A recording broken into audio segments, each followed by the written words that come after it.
Cumprimentar aqueles que estão de casa nos acompanhando pelo YouTube, pelo Ebenezer Oficial. Compartilhe com mais pessoas e faça o seu pedido de oração. Sempre nas orações a gente tem apresentado aos seguidores deste canal, e que Deus venha abençoar poderosamente a todos. E aos nossos irmãos presentes, que Deus abençoe cada um.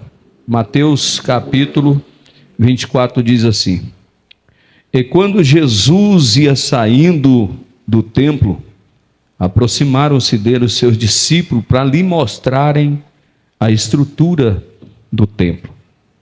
Jesus, porém, disse: Não vede tudo isto? Em verdade eu vos digo que não ficará aqui pedra sobre pedra que não seja derrubada. E estando ele assentado no Monte das Oliveiras, chegaram a ele os seus discípulos, em particular, dizendo: Diz-nos quando serão estas coisas, e que sinal haverá da tua vinda e do fim do mundo? Jesus, respondendo, disse-lhe: Acautelai-vos, que ninguém vos engane, porque muitos virão em meu nome, dizendo: Eu sou o Cristo, e enganarão a muitos. E ouvireis de guerra e de rumores de guerra. Olhai e não vos assusteis, porque é necessário que isto aconteça, mas ainda não é o fim. Portanto, se levantará nação contra nação e reino contra reino, e haverá fomes, pestes, terremoto em vários lugares. Mas todas essas coisas são os princípios das dores. Então vos hão de entregar para seres atormentados, matar-vos-ão e sereis odiados de todas as gentes por causa do meu nome. E nesse tempo muitos serão escandalizados, trair-se-ão uns aos outros, e uns aos outros se odiarão. E surgirão muitos falsos profetas e enganarão a muitos. E por se multiplicar a iniquidade e o amor de muitos se esfriará.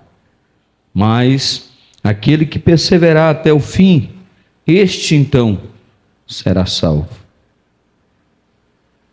Senhor nosso Deus, nós queremos agradecer o Senhor por tudo que o Senhor tem feito. Abençoa teu povo, a tua igreja, e guarda todos nós debaixo do teu sangue, é o que pedimos e agradecemos, em nome de Jesus. Glória a Deus. Agradecer também a presença do nosso irmão Marquinhos, sua esposa, está aqui também, né? Sua mãe? É? Amém. Está aqui a mãe dele também com a gente, que Deus abençoe e seja muito bem-vinda. Meus irmãos, a palavra do Senhor que nós lemos aqui é uma palavra que há quase 2000 anos atrás Jesus vai conversar com seus discípulos. Nós sabemos que o templo que Herodes construiu, um templo muito grande, de uma estrutura muito grandiosa, pois se demorou muito tempo para construir aquele templo. Quando Jesus disse: se vocês destruírem esse templo, eu reconstruirei, será reconstruído em 3 dias. Alguns disseram, mas há 46 anos, há 50, 60 anos, levaram para edificar esse templo, e ele diz que em 3 dias será reconstruído, porque ali Jesus não falava acerca de um templo material, ele falava de si próprio. Então a beleza do templo que Salomão havia construído era algo muito atraente aos olhos das pessoas. É tanto que quando Jesus ia saindo, né, do templo aqui, a Bíblia diz que os discípulos querem mostrar as estruturas. Fala: olha aqui que obra, olha aqui, olha esta coluna, olha a altura dela. Mas Jesus vai dizer: não fique empolgado com essas coisas não, porque chegará o tempo que não ficará aqui pedra sobre pedra que não seja derrubada. Quando a gente serve ao Senhor e busca a presença de Deus, nós vivemos pela fé. Só que em questão de vivermos pela fé, isso nos atrapalha muito. Por quê? Porque tudo que se diz hoje, a pessoa diz assim: eu estou vivendo, eu estou aqui pela fé. Ou seja, ele arrumou uma situação para não fazer nada. Porque Tiago vai dizer que a fé sem obra ela é morta. Nós sabemos que a graça e a fé é que nos fez receber as heranças de Deus. É pela fé que a gente é salvo. Mas nós sabemos que para que nós venhamos conquistar e vencer, nós temos que ter atitude. Não podemos dizer eu tenho fé. Simplesmente tenho fé. Porque se na nossa fé não estiver acompanhada das obras, nós não estamos fazendo nada. Então, meus queridos, nós vivemos num tempo de frieza espiritual. Nós vivemos num tempo de dificuldades espirituais. Nós ouvimos relatos que a igreja cresceu em grandes números na face da terra. É verdade. Mas a igreja perdeu muito na qualidade. A igreja que vai morar no céu não é uma igreja qualquer. É uma igreja lavada, uma igreja remida pelo sangue do Cordeiro. E se tem grandes promessas, e a maior delas é que Jesus vai voltar para buscar um povo que está pronto, que está preparado e decidido em servir ao Senhor, independente de qualquer situação. Então, queridos, nós lemos aqui essa passagem aqui, vai falar de alguns assuntos. Poderíamos ler aqui todo o capítulo 24 até o versículo 51, onde ainda fala de muitos acontecimentos e muitas coisas que se darão.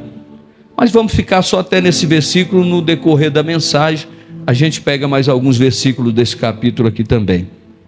Mas é interessante que Jesus fez a promessa e ele vai voltar.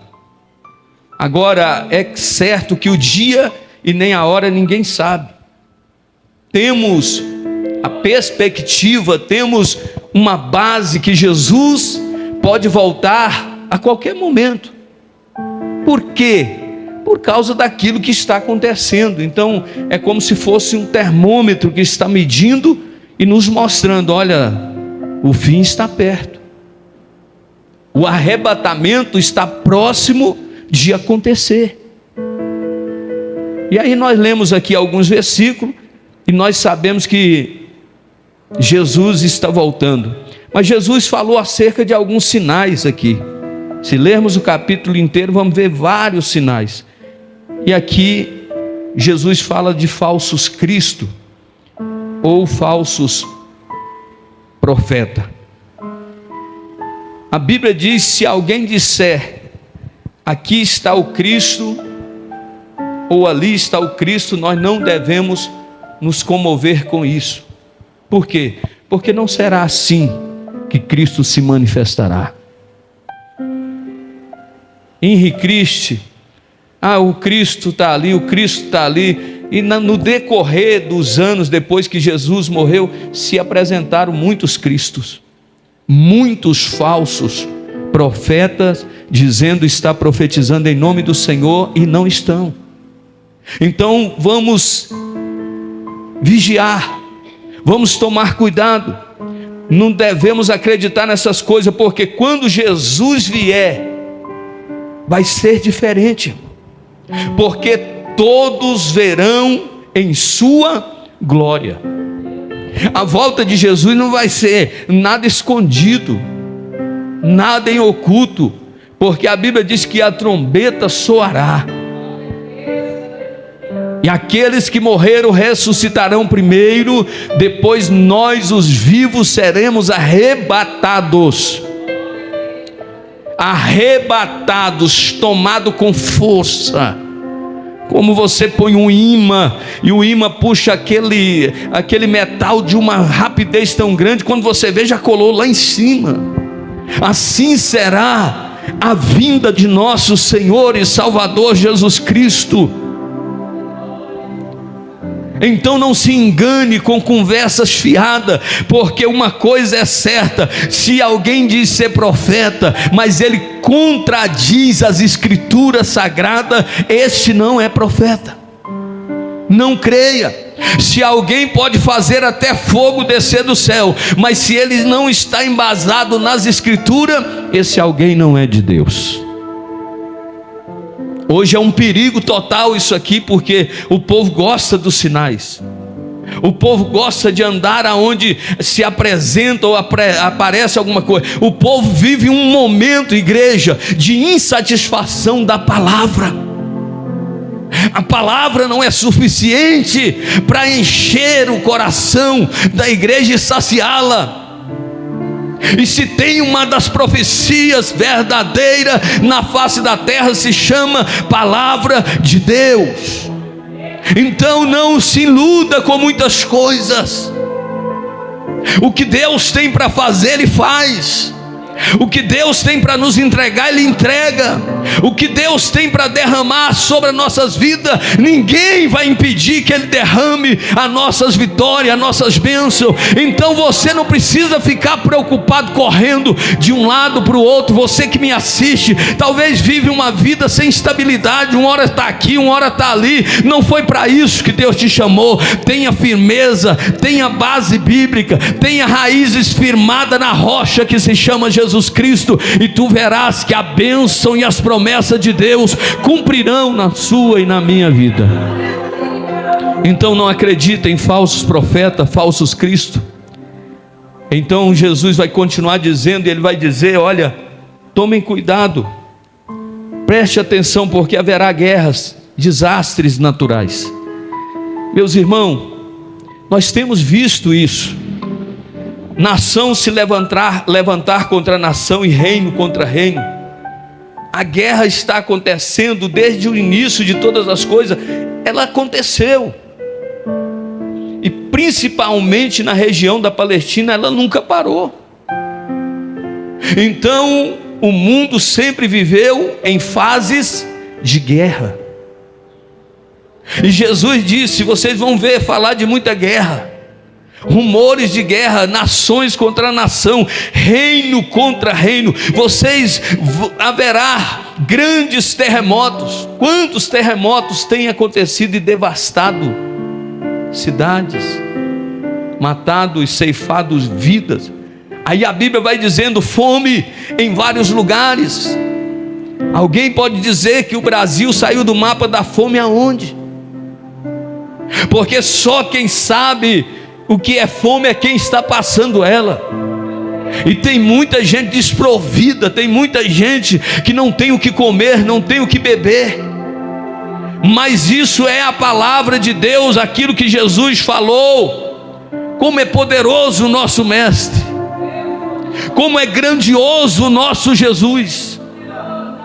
Porque numa conversa simples, Ele está revelando os mistérios que Ele haveria de revelar a toda a humanidade. Em cada palavra de Jesus, Ele estava mostrando uma profecia que em breve se cumpriria. E nós estamos vivendo esses dias. Então nós temos visto sinais provenientes do céu que está acontecendo. Quando a guerra e quantos desastres estão acontecendo. O ano passado houve algo que aconteceu ali nos Estados Unidos, enchente, devastando, arrancando casas, coisas que nunca havia acontecido.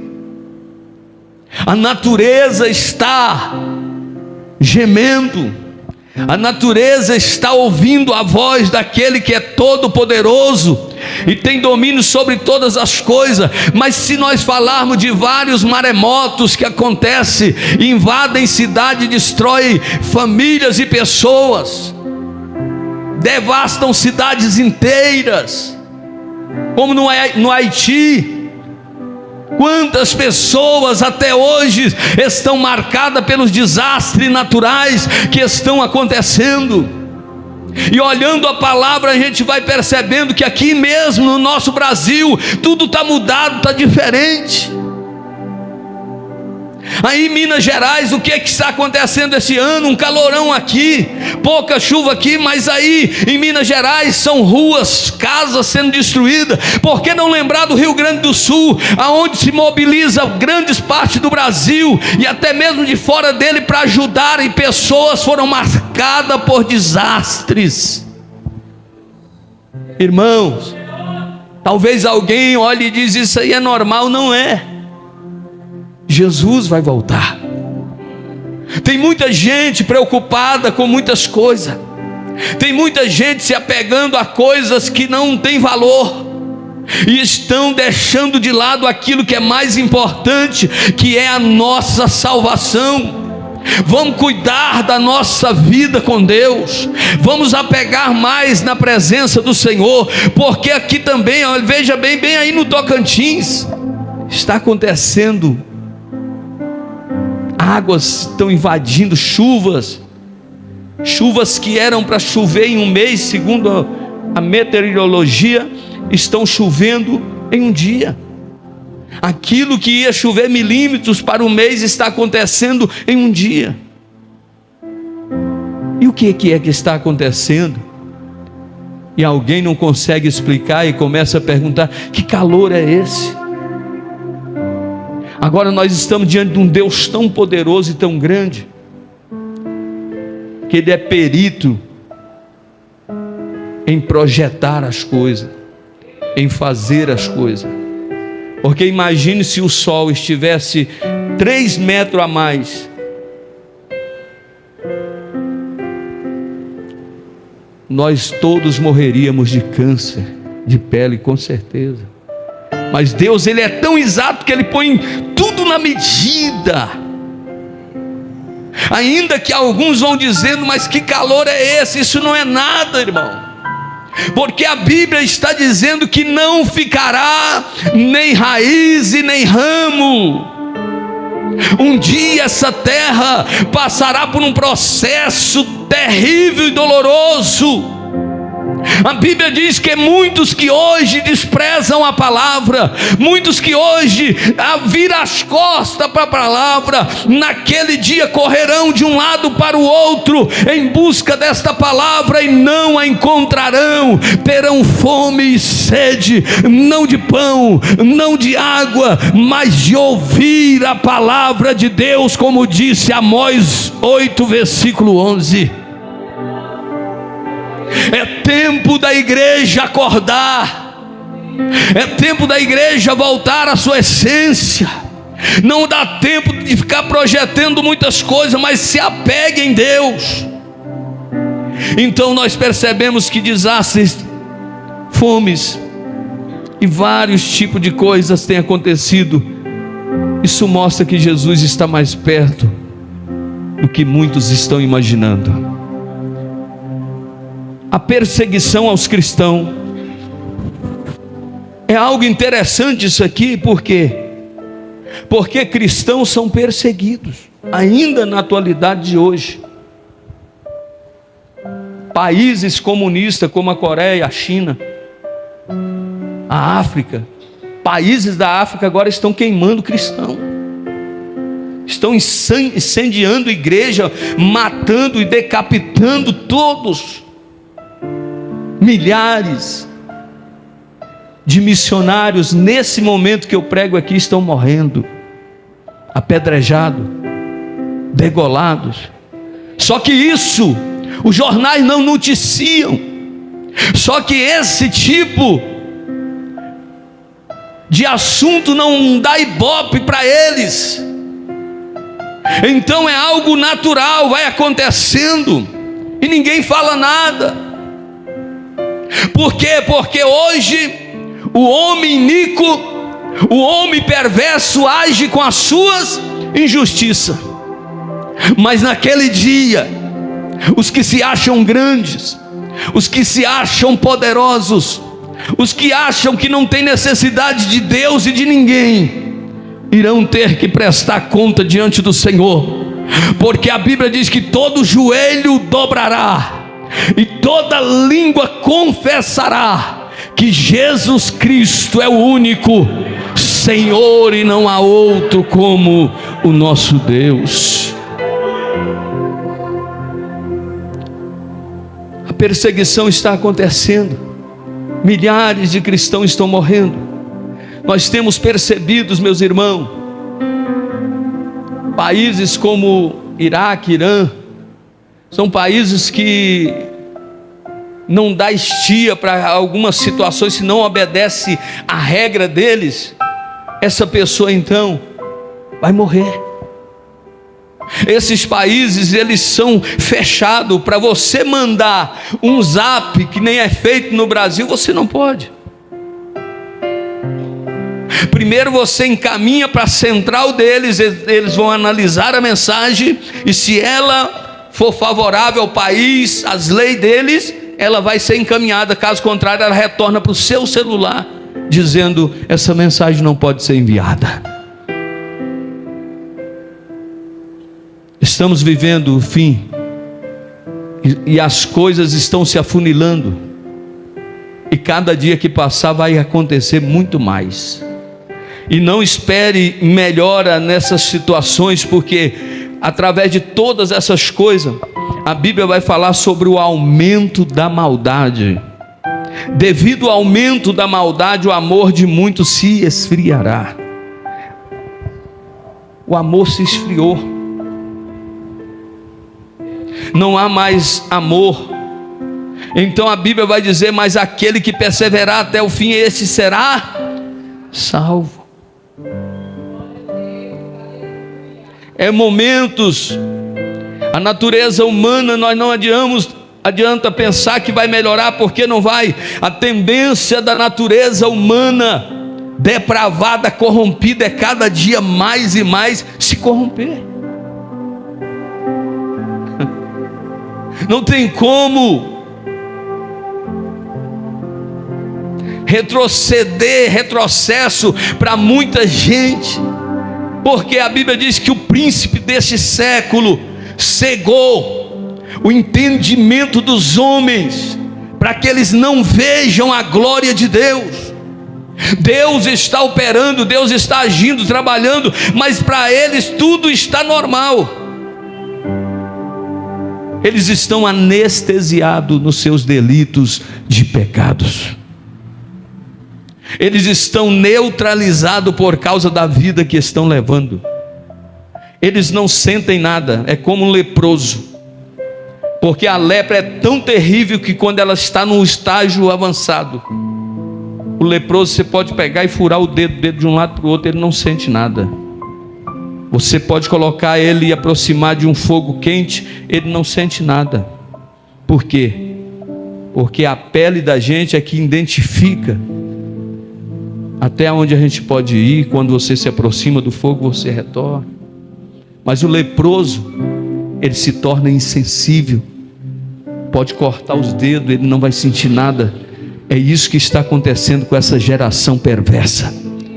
São pessoas leprosas, pessoas que estão totalmente contaminadas com o pecado, pecados malditos. Porque quando se fala em pecado, as pessoas logo lembram de prostituição, bebedeiras, drogas.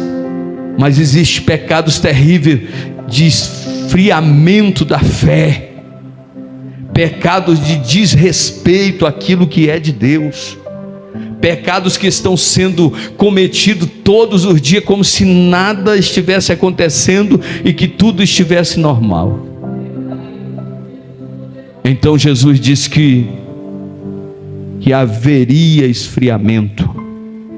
Então a maldade vai aumentar, não tem jeito, muitos ficarão sem amor, mas ainda há uma esperança. Talvez você, diante dos telejornais, das redes sociais, você olhe e diz: está difícil, está acabado. Porque se você levantar pela manhã e começar logo assistindo uma televisão, uma reportagem, o seu dia vai ser totalmente destruído, porque você recebe tanta palavra negativa, é morte, é matando, é fazendo, é roubando, é fazendo isso, é fazendo aquilo. Então o seu psicológico, a sua mente fica totalmente contaminada e você fica sem expectativa. Então, em nome de Jesus, procure ocupar a sua mente com aquilo que é bom. porque mesmo diante de toda maldade, mesmo diante de tanto desamor, você vai olhar e dizer: mas há ainda uma esperança, e o nome dessa esperança se chama Jesus de Nazaré. É Jesus de Nazaré. O mal não vencerá o bem, porque a verdade sempre prevaleceu e sempre vai prevalecer. Eu sempre digo que a verdade é como uma boia, que você pode pegar ela e descer nas profundezas do mar, mas quando ela for solta lá embaixo, ela volta e vem à tona. É assim, a verdade sempre vai prevalecer. A mentira não irá prevalecer sobre a verdade, porque a verdade está acima de todos. Sabe quando é que a desculpa vai acabar? Sabe quando é que tudo isso vai se encerrar? Quando aquele que é fiel se manifestar para julgar com cetro de ferro esta nação corrupta. Gerações de pessoas que não querem Deus, os corações estão endurecidos. Os irmãos nesses dias colocaram ali uma perguntinha bíblica sobre quem sou eu. Era um gigante chamado Orgue. O gigante era tão grande que ele tinha, a sua cama tinha 4 metros de comprimento e 2 metros de largura. O homem é grande ou não? Cama de ferro. Sabe o que significa isso aqui? Cama de ferro representa a frieza do coração daquele homem. Cama de ferro representa a dureza do coração daquele homem. É assim que essa geração vive. Coração endurecido, frieza no coração. Tem palpite para tudo, mas menos para fazer aquilo que é de Deus. Se é para orar, não tem palpite. Se é para ler a Bíblia, não tem palpite. Se faz um Enem bíblico aqui na igreja, muitos até criticam: para que isso? Estou na igreja o tempo todo, nunca precisei disso. Continua com essa frieza no seu coração. Mas se fosse em outras situações, vamos fazer isso, vamos para cá, vamos fazer uma festa, vamos fazer isso e aquilo, ó. Todo mundo tem ânimo, todo mundo tem disposição. Vamos viajar para a praia, vamos embora, mas falar vamos fazer missão, ninguém quer. As coisas estão mudadas, irmão.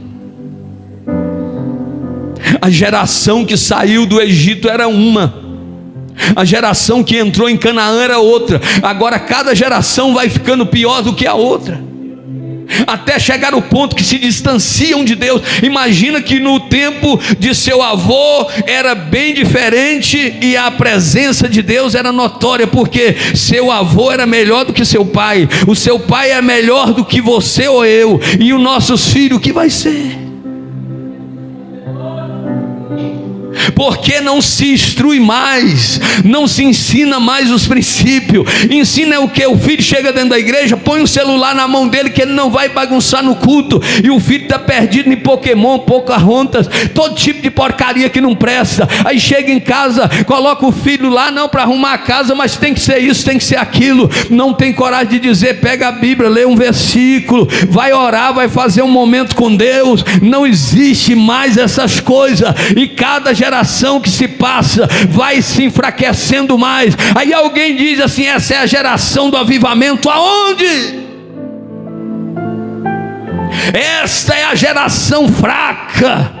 Essa é uma geração corrompida. Essa é uma geração da mente cauterizada. Essa é uma mente que está contaminada. Mas Deus tem a misericórdia, e ainda antes que a trombeta venha soar, Ele venha derramar verdadeiramente um avivamento sobre toda a carne, como profetizou Joel, e aconteceu lá no Pentecoste. As virtudes que a igreja viveu, pastor Adriano, diácono Adalberto, diaconisa Juliana, foram só num período de 300 anos.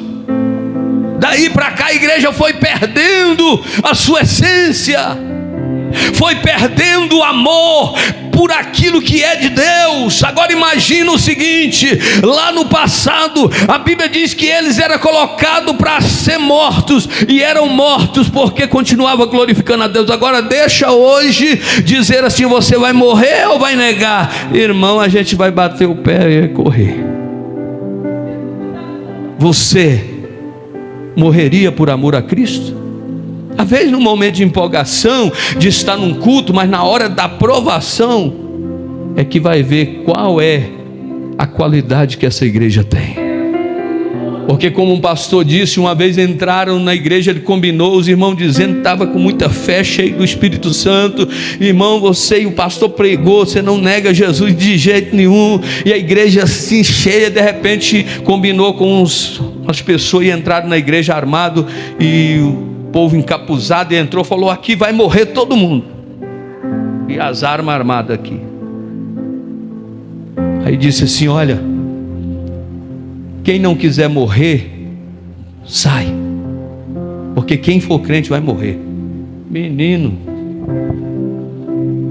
não ficou quase ninguém. É porque falar que morre por amor a Jesus é uma coisa, pegar o microfone aqui e pregar é fácil, mas viver na prática que é difícil. É por isso que Jesus está decepcionado com muita gente que parece, mas não é. Só tem aparência, mas não tem essência. Mas ainda bem que ainda há um grupo selecto de pessoas que ainda tem essência. Mesmo diante das fragilidades, das fraquezas, não negam Jesus, não abrem mão de Jesus. Porque nós vivemos um tempo de religiosidade, onde as pessoas estão apegadas mais a essas coisas do que ao Evangelho e Cristo. Porque assim, alguns anos atrás não podia isso, não podia aquilo, e hoje pode. São costumes de homem. Se matou muito crente com ignorância. Se o crente tivesse uma televisão, ele tinha que ser disciplinado 2 anos. Se o crente, uma mulher andasse de bicicleta, ela não podia, ela tinha que ser disciplinada. São costumes de homens. Evangelho não é isso. Evangelho é viver em santidade, é ter harmonia entre o Criador e a criatura. Evangelho vai muito mais além do que muitos estão pensando. Mas pessoas estão dentro de costumes humanos, mas o Evangelho não muda, ele é o mesmo. Jesus não muda. E qual é a expectativa, pastor? Olhe para Jesus. Ouça o que eu vou te dizer: só irão perseverar e permanecer quem está olhando para Jesus e vivendo o Evangelho, a palavra de Deus. E aí Jesus também falou sobre a pregação em todo o mundo.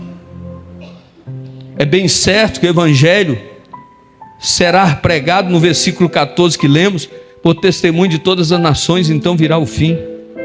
A perseguição, as lutas, não conseguem impedir a igreja. Porque a igreja, quanto mais perseguida ela é, mais forte ela fica. A igreja, quanto mais ela é provada, mais ela dá resultado. Talvez você entrou aqui quebrado, só os pedaços. Você entrou aqui fragilizado, com muitas lutas, muita dificuldade. Mas saiba que em tudo Deus tem um propósito. Em tudo Deus está no controle.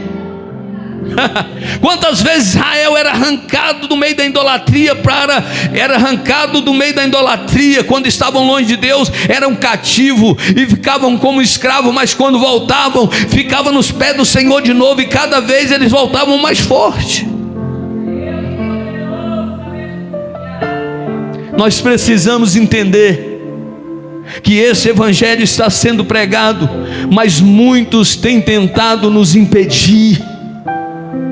Não pense que vai ficar toda a vida do jeito que está. Chegarão tempos que no Brasil se apresentará como países comunistas, onde igrejas serão saqueadas, igrejas serão queimadas, igrejas passarão por tristezas e dores. Os cristãos serão perseguidos. Não espere melhora, porque dias piores ainda vão chegar. Fome, peste, guerra, terremoto, desamor. Jesus fala nesse texto que lemos aqui: como foi nos dias de Noé, assim também acontecerá.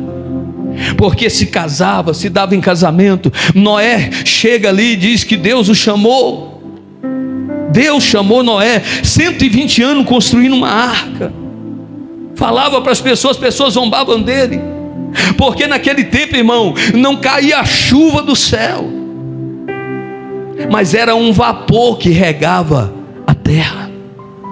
Aí quando ele chega dizendo que vai haver dilúvio, chuva, o povo aí é que não acredita, diz: mas que negócio é esse? E o dilúvio, irmão, ele não veio quando veio só de cima, não. Brotava água da terra, porque o Deus que nós servimos é um Deus sobre todas as coisas. É um Deus que tem domínio sobre todas as coisas. Mas o povo estavam celebrando na prostituição, na idolatria. Mas quando a porta da arca se fechou, muitos gritavam, batiam na porta, mas Deus havia selado a porta da arca e era tarde demais. Chegará esse dia na terra. Hoje as pessoas desprezam um culto, despreza fazer a obra de Deus, diz: não, isso aí para lá, outro dia, o dia que der certo eu vou. Mas chegará dia que pessoas vão se lamentar e chorar e dizer: aonde está aquele povo que barulhava tanto? Aonde está aquele povo, aquela irmãzinha que sempre passava e dizia: Jesus te ama? Aonde está aquele pastor que visitava os hospitais, visitava as famílias, visitava uma pessoa? Aonde está aquele povo que irritava o mundo inteiro? Estão com Jesus. A igreja estará, enquanto a igreja passa aflição, o mundo passa por aflição, a igreja estará celebrando as bodas do Cordeiro. Mas irmão, para alcançar essa vitória nós temos que ficar firme.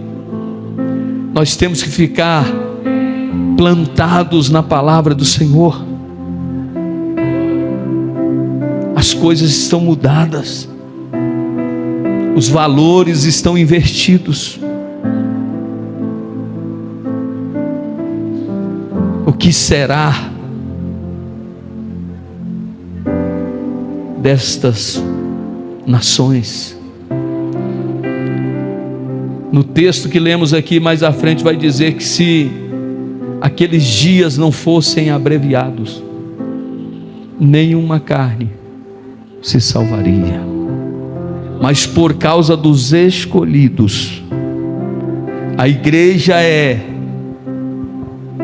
o sustentáculo dos pilares na terra. O dia que a igreja for arrebatada e tirada da terra, o negócio vai ficar feio. Agora, diante de tantos sinais, que se nós lêssemos o capítulo aqui, depois você lê em casa, até o versículo de número 51, se eu não me engano, é isso mesmo. Você vai ver vários sinais. Agora, um dos sinais que está nesse capítulo, que mostra, eu até falei aqui no domingo, veja aí, Mateus 24, 32. Porque todos esses sinais que falei aqui, é importante, é um prenúncio, mas não é que confirma que Jesus está voltando. Agora, estes 3 sinais que eu vou falar aqui, é os sinais que mostram que Jesus está voltando. E o primeiro sinal é este: aprendei, pois, a parábola da figueira.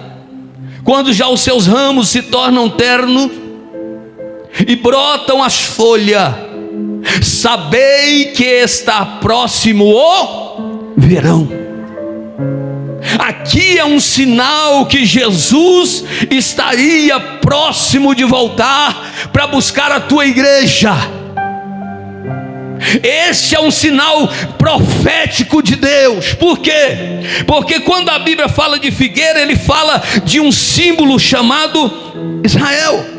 Jesus, quando fala figueira, está se relacionando ao povo de Israel. Eu falei aqui, vou tornar a repetir, nós somos, tem gente dizendo, a igreja é o Israel de Deus. Não é verdade. Israel é Israel. Igrejas são filhos adotados. Igrejas são filhos de Abraão pela fé. Mas judeu é judeu. Agora a promessa é feita para Israel. Mas quando Jesus vem, se estende para todos, porque a Bíblia diz o seguinte: que ele veio para os teus, e os teus não receberam. Aqui não se está dizendo que é crente, que não é os judeus em massa. Quando a Bíblia diz que ele veio para o seu e os seus não receberam, não está dizendo porque os discípulos eram judeus. Quantas multidões de judeus acompanharam Jesus? A multidão aonde Jesus estava, na Bíblia relata que tinha 5, 10. Jesus era o ícone deles naquele tempo. Jesus o alimentava, Jesus curava, libertava. Então quando a Bíblia está dizendo que os seus não receberam, fala de um grupo político de religiosos que estavam ligados a Roma. Então quando está falando de sacerdotes corrompidos, sumo sacerdote como Caifás, porque quando se fala que muitos veio para o seu e os seus não receberam, não é a massa dos judeus, mas são um grupo de pessoas seleto, pessoas que odiavam Jesus, pessoas que ciumavam de Jesus, pessoas que fizeram tudo para acabar com Jesus, pessoas que quando Jesus não podia nem voltar em Jerusalém, porque ele diz: o dia que ele voltar nós matamos ele aqui. É tanto que quando Jesus vai fazer a entrada triunfal em Jerusalém, o que os discípulos dizem? Senhor, se o Senhor entrar lá, tu morre. Jesus disse: eu preciso ir, porque é chegada a minha hora. Então Jesus era amado pelos judeus. O povo que era daquela nação abraçaram Jesus. É tanto que quando eles vão condenar Jesus, ele vai fazer isso na madrugada. E o lugar onde Jesus reúne a multidão, que a Bíblia fala, segundo alguns estudiosos, diz que quem já foi lá diz que não cabe 40, 50 pessoas, irmão. Quando diz liberta Barrabás ou crucifica Jesus, e crucifica. Nos filmes você vê aquela multidão de 300, 400 pessoas, nada, fizeram tudo camuflado. Foi tudo combinado, foi tudo preparado, porque esse grupo sim não amaram a Jesus. Então quando a Bíblia fala da figueira aqui, está falando que a figueira representa o povo de Israel. Significa a palavra figueira hipocrisia, religião de aparência. Sabe por que Jesus olhou para a figueira e disse para ela: nunca mais nasça fruto em ti? E diz a palavra de Deus que os discípulos, quando voltam e olham, uai, secou a figueira que Jesus amaldiçoou. Jesus não matou a figueira, não amaldiçoou a figueira porque ela não tinha fruto, é porque ela tinha aparência, ela tinha folhas, mas não tinha fruto. E isso que eu estou falando aqui é profético. Jesus não está simplesmente mostrando para os seus discípulos uma figueira que morreu. Jesus está demonstrando o que em breve iria acontecer com a nação de Israel.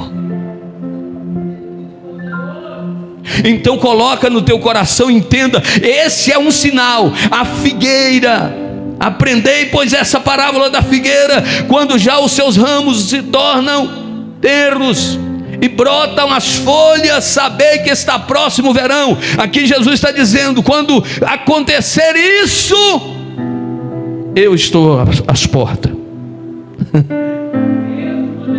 Pensa comigo agora. 33, Jesus morre. No ano 33 Jesus é entregue. No ano 34 Jesus já não está mais aqui. O tempo vai passar, e a Bíblia diz que no ano 70 o imperador romano chamado Tito vai destruir, vai atacar, vai massacrar e destruir o templo. Lembra do versículo 2 do capítulo que nós lemos? Não se impressione com isso, porque aqui não ficará pedra sobre pedra que não será derrubada. Jesus, quando fala um versículo, ele está trazendo revelações proféticas que acontecerão daqui um mês, daqui um ano, daqui 50 anos, daqui 2000 anos. E o que estamos falando aqui hoje está cumprindo em cada momento que Jesus falou. Jerusalém está acabada, o templo destruído.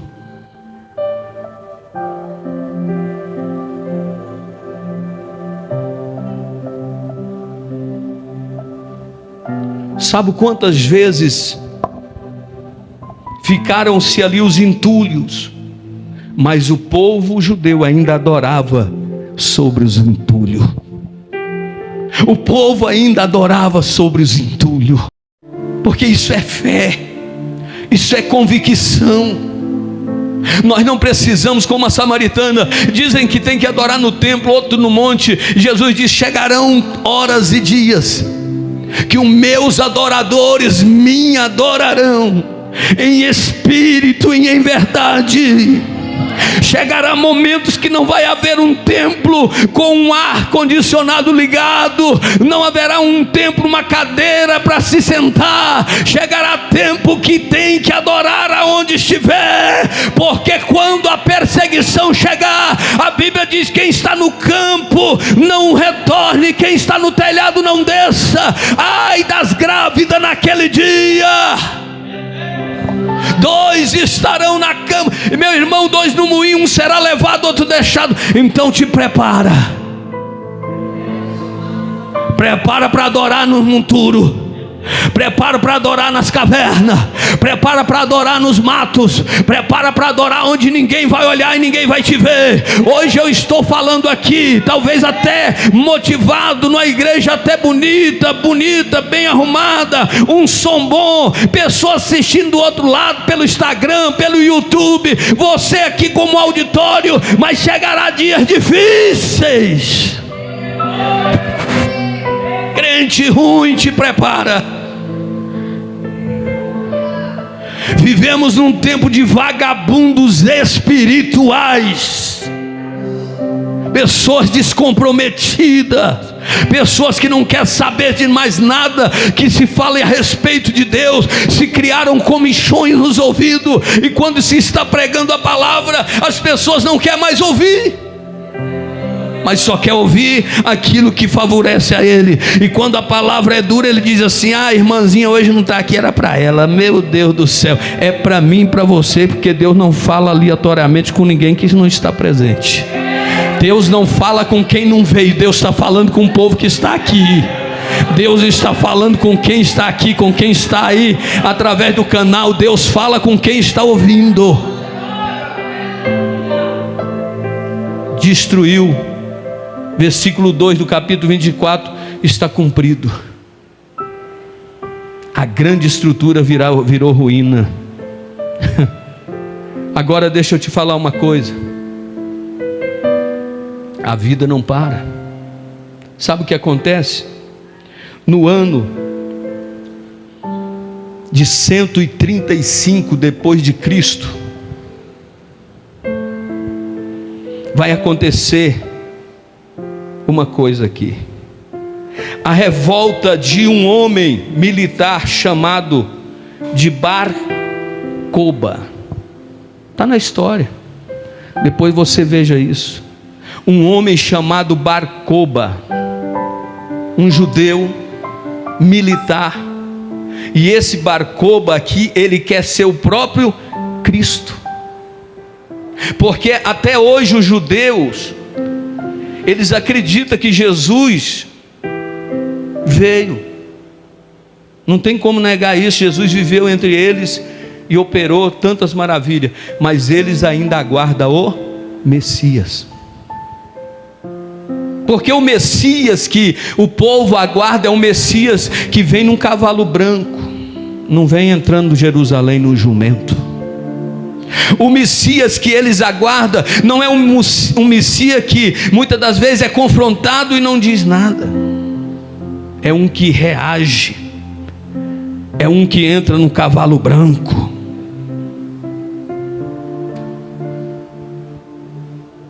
Aguardava um Messias com coroa de ouro na cabeça. Então no ano de 135 vai levantar esse homem que vai se intitular sendo o próprio Messias enviado, Bar Koba. E ele vai lutar, porque o sonho principalmente de Judas, quando andou com Jesus, ele imaginou o quê? Jesus vai tomar o Império Romano. Olha a multidão que esse homem está acompanhando ele. Aqui ele faz uma revolta e ganha o império, e nós está bem na fita, não é? Judas é cabeção, irmão. Pensava muito. Só o que acontece? Jesus veio cumprir a sua missão e cumpriu. Então esse moço aqui chamado Bar Koba, ele se levanta uma revolta contra os romanos e põe os romanos para correr. Ele levanta o seu exército e vai de encontro, e os romanos vão embora. Só que os romanos vai nas províncias e vem com o exército, pastor Adriano, mais forte, e destrói tudo. Destrói Bar Koba, destrói o seu exército e faz dissipar. Todos os judeus vão desaparecer, porque agora os judeus se esparramam. Aqueles que adoravam no monturo não pode mais nem adorar no monturo. E sabe o que fizeram onde era o templo de Deus? Um templo pagão. Foi o que eles fizeram. Um templo pagão para adorar o Deus deles. Aonde outrora era lugar de oração, era lugar de sacrifício a Deus, agora se tornou um lugar consagrado ao diabo. E os judeus, o que aconteceu com os judeus? Se esparramaram pela terra. Várias nações da terra, judeus se esparramaram. Então ele agora não poderia adorar de forma alguma. E o que nós estamos falando sobre figueira, entenda o que eu estou falando. Figueira representa o quê? O que tem essa figueira? Vai dizer a palavra, e está na história também, quando Jesus falou sobre a figueira renovando, no 14 de maio de 1948, Israel é reconhecida como nação de novo, porque o povo andou disperso, deixou de existir por 1878 anos. O povo não tinha mais país de Israel, não tinha mais a nação de Israel, queridos. Eles se esparramaram. E então agora, em 1948, um homem vai fazer de novo, vai trazer de novo, vai criar o Estado de Israel. E o nome desse homem, que era um político, é Davi Ben-Gurion. É o nome do homem que trouxe de volta em 1948, ressurgiu a nação de Israel. A nação de Israel passa a existir a partir da atitude desse homem aqui. Aí entra a palavra de Jesus dentro do capítulo 24, no versículo 32, onde Jesus está dizendo: aprendei a parábola da figueira, que quando já os seus ramos se tornam teros e brotas as folhas, sabei que está próximo o verão. Sabe o que Jesus estava mostrando através da figueira que ele mandou secar? Que Israel deixaria de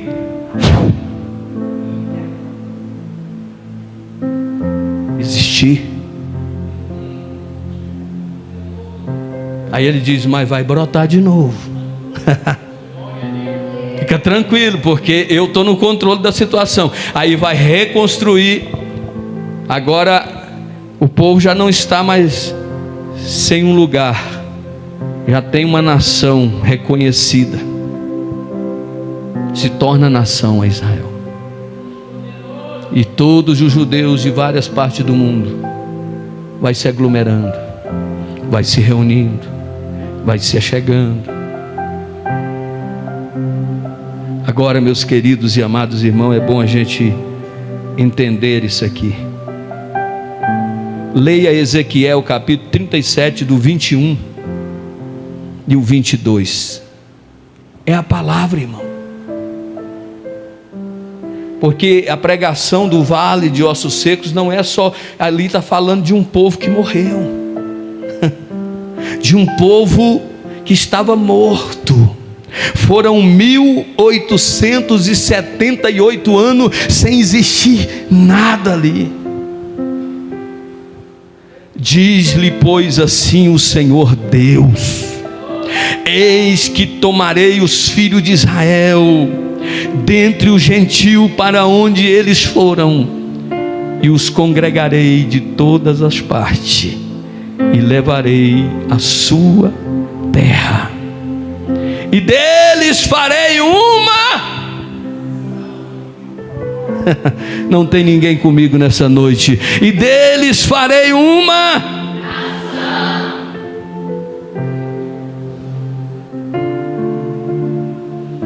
Cada versículo, cada passagem está mostrando o que breve aconteceria. E aí, pastor, 1948, isso é sinal que Jesus está voltando. Guerra, peste sempre existiu, mas isso aqui não. Isso é único. E o que é que mostra que Jesus está voltando? Quando a figueira brotasse, renascesse, já está para dar os seus frutos. Jesus vai dizer o seguinte: igualmente, quando verde todas essas coisas, sabei que está próximo. Em verdade eu vos digo que não passará esta geração sem que todas essas coisas aconteçam. Uma geração para o judeu, leia aí no livro de Salmo 90, versículo 10. O que é uma geração para os judeus? A Bíblia vai dizer que uma geração para os judeus são 70 a 80 anos. Olha aí, no dia da nossa vida chegam 70 anos, e se alguns pela sua robustez chega a 80 anos. Então Jesus está falando que depois que Jerusalém, depois que Israel renascesse, não passaria uma geração até que então ele esteja voltando. Isso é sinal, a videira, porque Israel é o centro do mundo. Não precisa ficar preocupado olhando para os Estados Unidos, olhando para o México, olhando para o Japão. Os acontecimentos, não é lá que a profecia se cumpre. A profecia se cumpre em Jerusalém.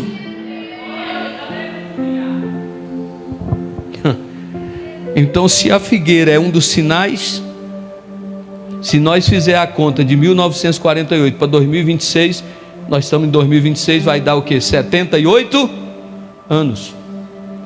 Então está muito perto de Jesus voltar. Se uma geração para os judeus ela dura o máximo 80 anos, então Jesus aqui está dizendo: eu vou voltar. porque não acontecerá tudo isso sem que uma geração passe. Então te prepara, porque esse primeiro sinal que eu estou falando para você aqui, esse sim mostra que Jesus está voltando. E qual é o segundo sinal, pastor Roberto? O segundo sinal é a ciência multiplicada, como está em Daniel 12, versículo 4. A ciência multiplicará. Isso é sinal. Se alguns anos atrás alguém olhasse a televisão e dissesse que alguém ia passar dentro de um caixote, muitos riam dele. Eu lembro que alguns tempos atrás, ainda eu não era nascido, mas fica a história, quando contava que uma primeira vez que voou um avião sobre a terra ali onde a gente morava, na roça, os meus pais saíram correndo, gritando, dizendo que o mundo estava acabando. E gritava e dizia: meu Deus, o mundo está acabando. E corria no vizinho mais perto, o outro mais perto. Mas chegou num mais entendido, diz: calma, é o tal do avião. Quem imaginaria que um homem chamado Santos Dumont ia fazer esse grande projeto? Se alguém, há muitos anos atrás, dizer alguém vai voar, alguém não acreditaria. Isso é o que? A ciência está se multiplicando. Se alguém falasse para você, há 50 anos atrás: ei, você vai pegar um celular e sem fio, sem nada, você fala com alguém, você ia dar uma risada. Como é que é? Fulano lá 300 quilômetros, 1000 metros de distância, eu falar com ele. Chegou, está na palma da mão. Você não só fala, mas você vê, você comunica olhando a pessoa lá no Japão, qualquer parte do mundo. Sabe o que eles estão tentando fazer? O teletransporte de seres humanos. Transportar a pessoa de um lado para o outro. Talvez assim como o celular, nós podemos dizer: isso não vai acontecer. Não duvida de nada não, irmão. Porque o homem é terrível. Tem uma tal de IA aí agora que o negócio veio para desbagaçar. Ajuda. Mas se não souber usar também, vira porcaria. Porque a tecnologia, ela é boa. Porque hoje, através da tecnologia, milhares de pessoas irão ouvir essa palavra e irão ser alcançados por Jesus. Mas também, se for usada de forma inversa, ela vai trazer grandes prejuízos, principalmente para quem serve ao Senhor.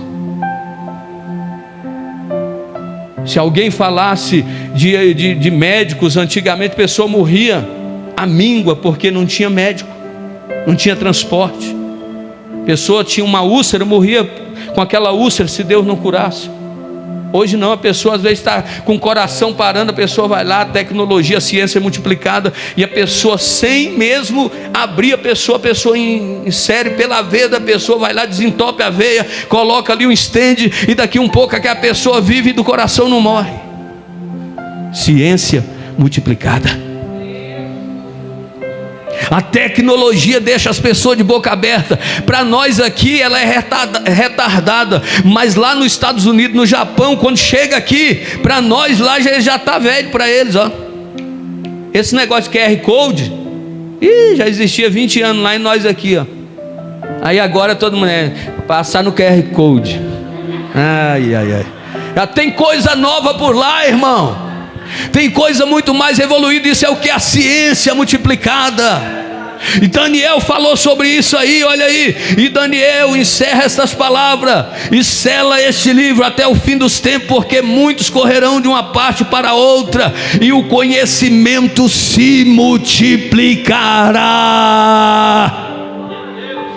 No tempo dos profetas menores, eles não tinham carro, mas eles já viam faróis de carro iluminando, e Deus já mostrava através da profecia, eles já viam os faróis cruzando de um lado para o outro, e Daniel também não tinha nenhum equipamento desse, mas Deus disse: olha, eles vão correr de um lado para o outro, avião para lá, avião para cá, carro para lá e para cá, e leva mensagem, traz mensagem, e leva projeto, e assina projeto, e faz isso, faz aquilo. Tecnologia, isso aqui mostra que Jesus está voltando. Já viu o carro elétrico? Eita, não tem mais precisão de gasolina.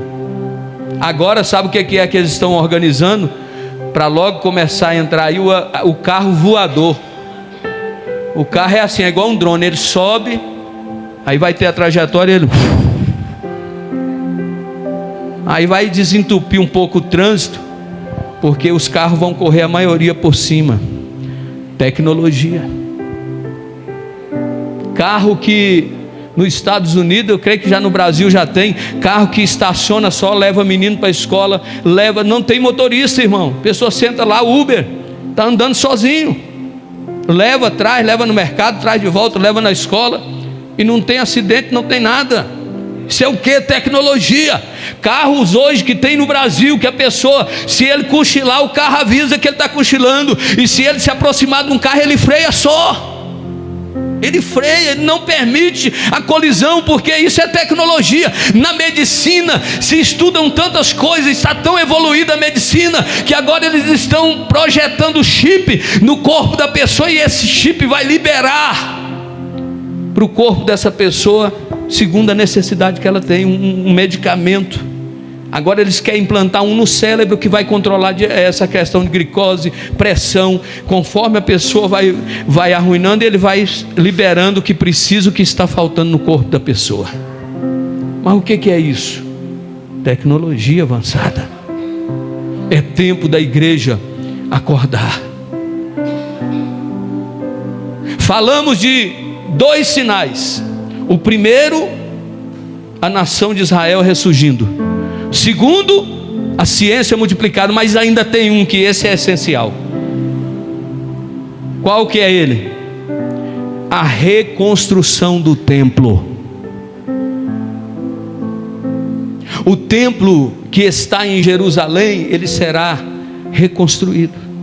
Leia aí em 2 Tessalonicenses 2, 3 ao 4. 2 Tessalonicenses 2, versículo 3 e 4.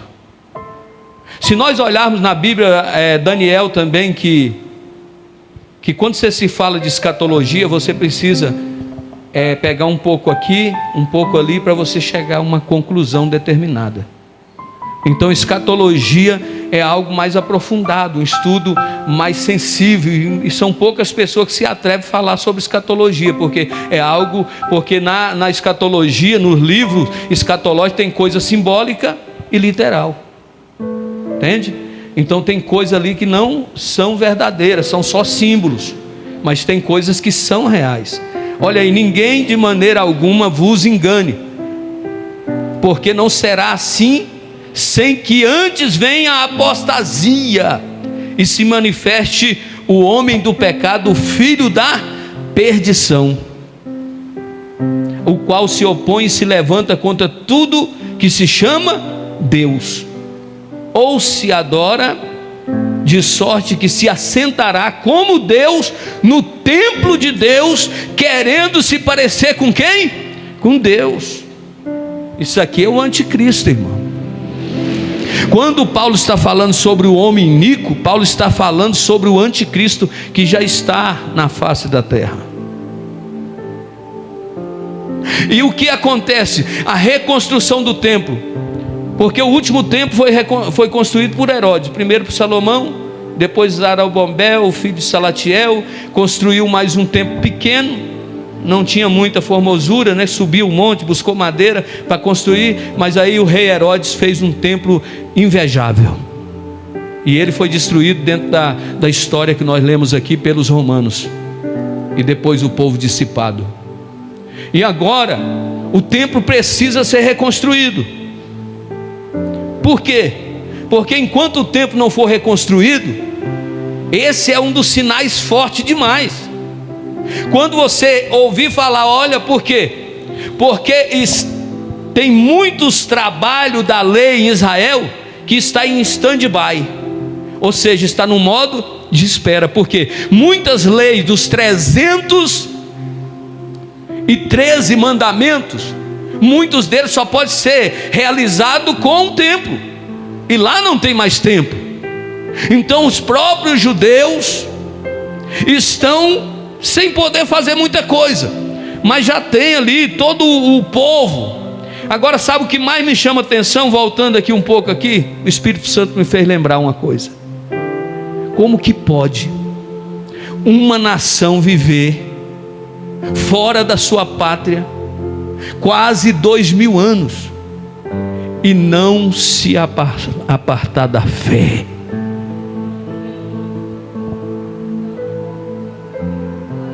Então a gente olhando, a gente vê o sacerdócio, está tudo pronto, agora eles estão esperando o quê? A construção do templo. Agora tem um problema. Qual é o problema que tem lá para esse templo ser reconstruído?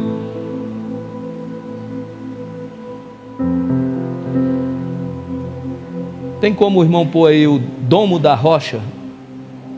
Domo da rocha. Domo da rocha, para os irmãos ver, o problema está nessa mesquita aqui, ó. Porque o domo da rocha, ela é uma mesquita islâmica, aonde o povo muçulmano, eles adoram a Deus lá. Sabe onde é que está essa cúpula dourada conhecida? Porque a cúpula dourada ali, ela não é amarelinha daquele jeito, irmão. É um desenho, não sei se vai dar para o irmão colocar aí o desenho da cúpula dourada. Só colocar a cúpula dourada que vai aparecer, para o irmão colocar, para os irmãos terem uma noção. Porque aquela cúpula ali, ela está no lugar da pedra fundamental. Qual a pedra? Onde Abraão ia sacrificar Isaac. Para os muçulmanos, porque os muçulmanos adoram em 3 lugares. Tem 3 lugares, mas essa mesquita para o cristianismo e o judaísmo é importante. Só que pode haver visita, pode, mas adoração só os muçulmanos, ninguém mais entra. Mas o judaísmo e o cristianismo tem reverência, não abre. Então eu quero que você entenda que aquela cúpula dourada, depois você vê na sua casa, a cúpula dourada ali de Jerusalém, essa cúpula, ela é de ouro puro. Ela não é só pintada de amarelinho, não, é ouro, foi doado. E aquela cúpula está no lugar que o templo vai ser construído. O templo vai ser construído. Sabe quanto tempo tem a mesquita? 1300 anos. 1300 anos tem aquela cúpula, a mesquita muçulmânica, e ela já se tornou um patrimônio tombado da humanidade pela Unesco. Então ela não pode sair dali por qualquer coisa. Há profecias que dizem que ela vai ser destruída com um terremoto. É algo que em Israel é difícil de acontecer, porque ele está localizado em cima de uma placa sem divisão. É que nem no Brasil, é difícil se ver terremoto no Brasil, porque não há placa tectônica que movimenta uma com a outra. Então terremoto é difícil. Agora, para Deus tem alguma coisa impossível? Não tem. E como é que esse templo será reconstruído? Para isso, aquela mesquita tem que ser destruída. Ela tem que sair dali, porque o marco da pedra fundamental para reconstruir o templo é lá. Não pode ir para a direita nem para a esquerda, 20, 30 metros, 100 metros. Não, porque ela vai ser reconstruída, o templo vai ser reconstruído. E quando isso acontecer, prepara, porque Jesus está voltando. Meus queridos e amados irmãos, não vamos nos enganar. Olha ela aí, essa cúpula aí, ela é o centro da pedra fundamental, onde Abraão vai sacrificar Isaac no Monte Moriá. Então ele é ali, numa das montanhas que Deus mostraria em Moriá. Então ali é o lugar onde está lançada a pedra fundamental. É aí que todo mundo cobiça, é aí que todo mundo quer. Mas tem 1300 anos, é patrimônio tombado, ninguém pode chegar lá e mexer, ninguém pode tocar. Mas se a Bíblia está dizendo, como Paulo disse, que o iníquo vai sentar e vai agir como se fosse Deus, no lugar de Deus, vai acontecer. Como, pastor? Não sei. Talvez guerras a todo momento, mísseis passando muito perto dessa mesquita. Mas de alguma forma, uma hora ela vai ser tirada daí, para que a profecia de Deus se cumpra. Pastor, e o que nós aprendemos com isso? Prepara a sua vida, porque Jesus está voltando. Segundo esses 3 sinais, esses aqui são sinais, você pode escrever e guardar dentro do seu coração. Os 3 sinais são estes: a figueira que floresceu, que brotou, a ciência que multiplicou, e o templo quando for reconstruído. Está tudo aí, né? Agora só falta a reconstrução do 3º templo. E eu te digo que se um amigo que você está esperando há muito tempo,